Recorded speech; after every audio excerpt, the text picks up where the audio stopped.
안녕하십니까. 자타공인 해외 선물의 시조세, 국내 선물의 고인물 남한사선입니다. 이번 시간에는 스토캐스틱에 대해서 설명을 드리는 시간 갖도록 하겠습니다. 스토캐스틱, 여러분들이 많이 사용을 하는 그러한 보조지표다, 이렇게 보면 되실 것 같고요.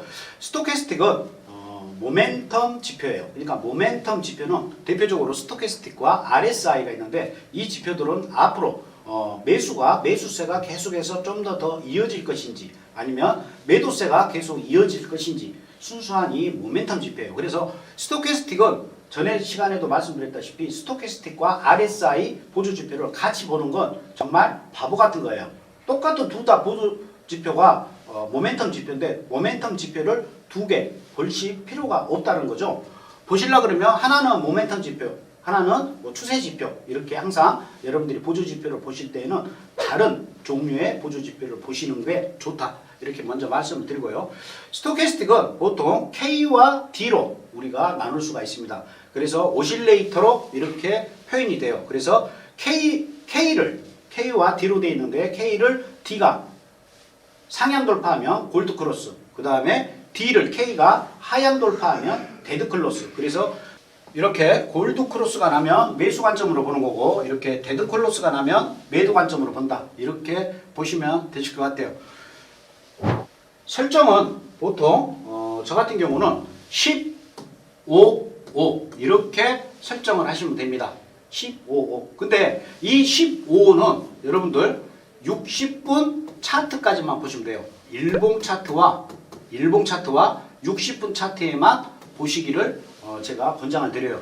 만약에 60분보다 더 아래 30분, 15분, 5분 이런 차트를 보신 분들은 이 값을 또 거기에 맞게끔 여러분들이 수정을 하셔야 돼요.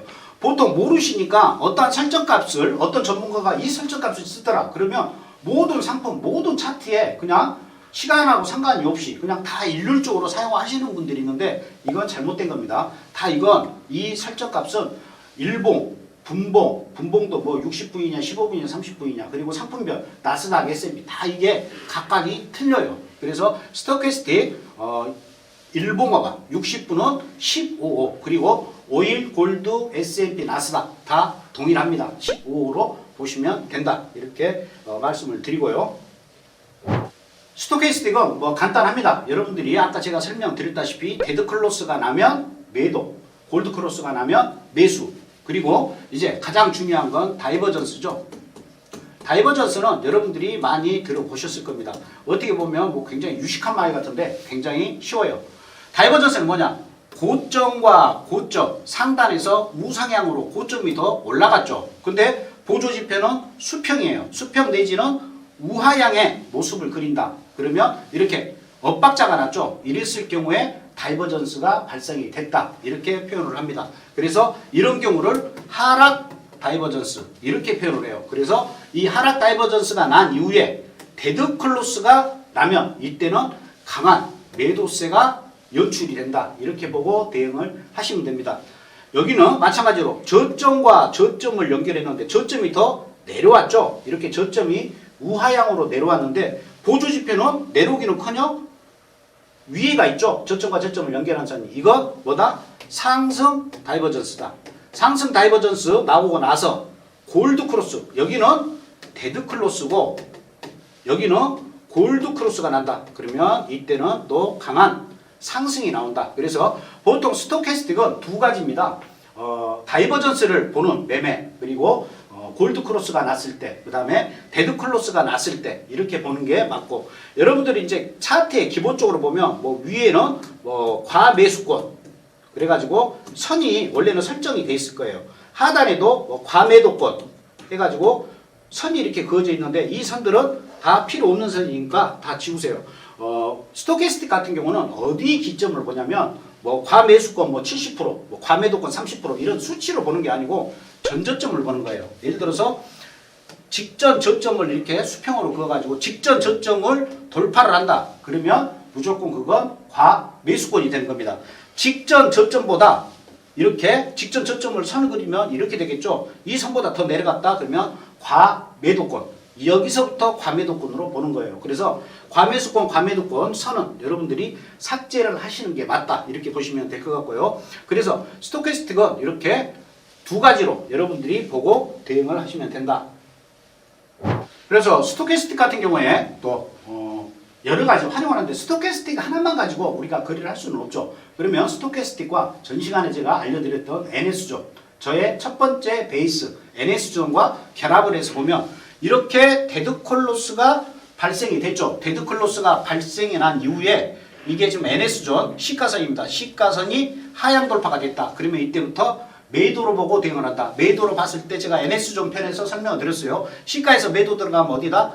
시가 아래 NS존 하단이 중심선에서 청산한다. 이것도 지금 60분봉이기 때문에 이 정도로만 수익을 냈어도 큰 수익이 나실 수가 있다. 이렇게 말씀드릴 수가 있고요. 여기에서 지금 골드크로스가 났죠. 골드크로스는 좀 전에 났지만 시가 위로 다시 돌파가 되는 시점, 이때 돌파가 됐어요. 그래서 돌파된 거 확인하고 여기에서 매수, 그러면 여기에서 여기까지 수익을 또 낼 수가 있다. 여기에서 다시 데드클로스가 형성이 됐습니다. 데드클로스가 여기에서 형성됐지만 하나, 둘, 3시간 이후에 시가 아래로 이제 또 완성봉이 됐죠. 시가 아래로 완성봉이 됐기 때문에 이때부터 매도로 진입을 하실 수가 있는 겁니다. 매도로 진입을 해서 여기까지 수익을 내실 수가 있었겠죠.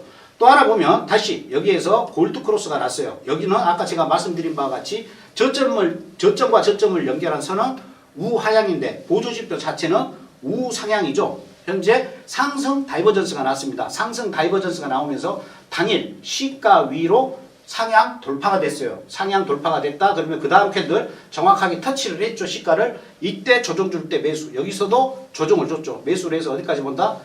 NS존 상단 여기까지 본다. 그랬으면 수익이 여기에서 났겠죠. 이런 식으로 스토캐스틱과 NS존 이렇게 활용을 해서 거래를 하실 수가 있고, 만약에 뭐 NS존이 아니고 일목균형표를 여러분들이 만약에 쓴다. 그러면 일목균형표와 또 스토캐스틱 이렇게 두 개를 합성해가지고 여러분들이 거래를 하실 수가 있다. 그래서 중요한 건 여러분들이 스토캐스틱 일단 변수가 1555로 변경을 하는 거고요. 60분 이하에서는 안 보시는 게 좋습니다. 60분 이하에서는 차라리 스토캐스틱은 안 맞아요. 그러니까 안 보시는 게 차라리 편하다. 안 맞는 지표 굳이 보면서 꾸깃꾸깃 거기에 맞춰나가는 매매 굉장히 안 좋은 매매예요. 매매는 굉장히 간단하고 털털하게 거래를 하셔야 돼요. 물론 뭐 진중하게 하지 말라는 뜻은 아닙니다. 너무 머리에 든 게 너무 많으면 거래에도 방해가 된다. 이렇게 말씀을 드리고요. 그래서 스토캐스틱은 일단 변수 15, 그 다음에 골드 크로스냐 데드 크로스냐, 그리고 상승 다이버전스가 발생이 됐느냐 하락 다이버전스가 발생이 됐느냐, 이것만 캐치를 하고 나머지 여러분들이 유용한 보조지표들 같이 합성해서 쓰시면 되고, 뭐 NS존 이거 아니더라도 여러분들 뭐 이동평균선만 보고도 거래를 하실 수가 있겠죠. 뭐 이동평균선이 골드크로스가 났고 뭐 단기 이평하고 장기 이평하고 봤었을 때 골드크로스가 났다. 근데 스토캐스틱도 골드크로스가 났다. 그러면 매수로 진입을 하면 되겠죠. 두 가지 조건이 맞으니까. 뭐 이런 식으로 여러분들이 스토캐스틱 거래를 하셔도 됩니다. 이쯤에서 구독과 좋아요 부탁드리겠습니다.